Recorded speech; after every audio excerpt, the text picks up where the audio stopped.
All right, let's dive right into a text that tackles some of the biggest questions we can ask. What is life? What happens when we die?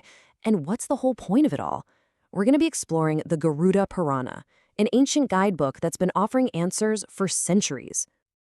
I mean, let's start with the big ones, right? The questions that keep us up at night. What actually happens when this life is over? And all the struggles we go through, the pain, the challenges, is it all just meaningless, random chaos? Or is there something more going on? Believe me, we are not the first people to ask these questions. For literally thousands of years, humanity has been searching for some kind of map, a framework to help us make sense of our existence. We all crave a guide to navigate the journey. And that's exactly where this text comes in. It's not just a book of stories. It's presented as a detailed operating manual for the soul, a guide that claims to explain our entire journey, from birth to death, and whatever lies beyond. So what is this ancient guidebook? Where does it even come from? Well, to understand that, we need to step into the world of the Puranas. So the Puranas are this incredible collection of texts. You can think of them less like stuffy religious books and more like encyclopedias of wisdom, but told through really engaging stories, myths, and dialogues.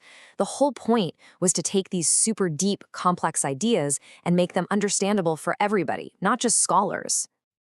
Now, what's really interesting is how they're organized. The texts are categorized by their essential nature.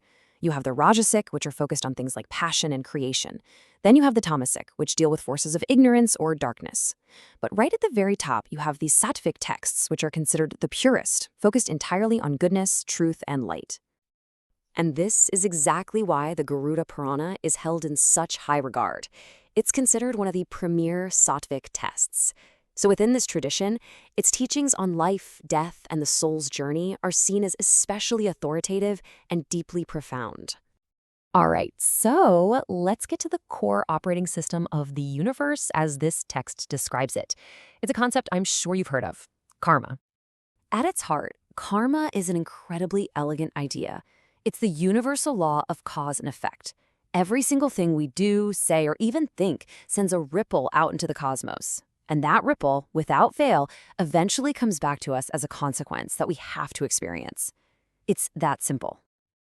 And the text does not pull any punches on this. It states very clearly that suffering isn't random. This quote gets right to the heart of it.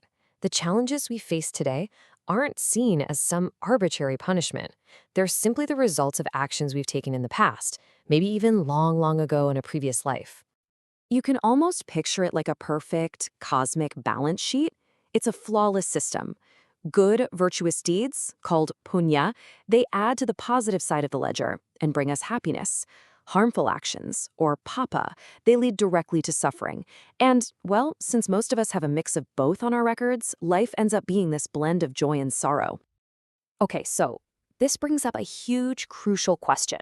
If we are constantly just living out the results of our past actions, does that mean we're trapped? Are we just puppets dancing on the strings of our past karma? Or is there a way to break free from the cycle? Well, the Garuda Purana's answer to that question is a resounding yes. It absolutely lays out a path, a way to not just soften the blows of bad karma, but to completely rise above the whole cycle. So the text acknowledges that there are many spiritual paths out there. Some involve really difficult rituals, others involve intense physical discipline, or digging into very complex philosophies. But it champions one path above all others because of its incredible power and simplicity.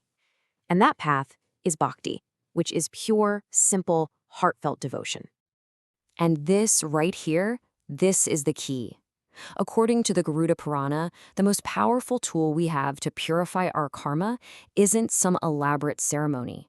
It's the simple, focused act of remembering the divine, of chanting a divine name. It's seen as a direct line that just cuts through all the other complexities. And maybe the most beautiful part of this path is that it's completely open to everyone. It doesn't matter who you are, what your background is, or what you've done in the past. The act of devotion is described as a kind of purifying fire that can burn away negative karma and literally change your destiny. So, if devotion is the ultimate answer, what does a life that's aligned with these ideas actually look like day to day? How do we live in a way that creates good karma and helps us on this journey? The text boils it down to 3 essential pillars. First, compassion, a deep, genuine kindness for all living beings, not just humans. Second, good company, surrounding yourself with wise, virtuous people who lift you up. And third, humility, letting go of that arrogant feeling that I'm the one doing everything and recognizing that there's a higher power at work. And on the flip side, the text is just as clear about what leads us in the wrong direction. It gives a stark warning. Arrogance, hanging out with the wrong crowd, and being overly attached to material things, these are the things that forge the chains of bad karma and keep the soul trapped.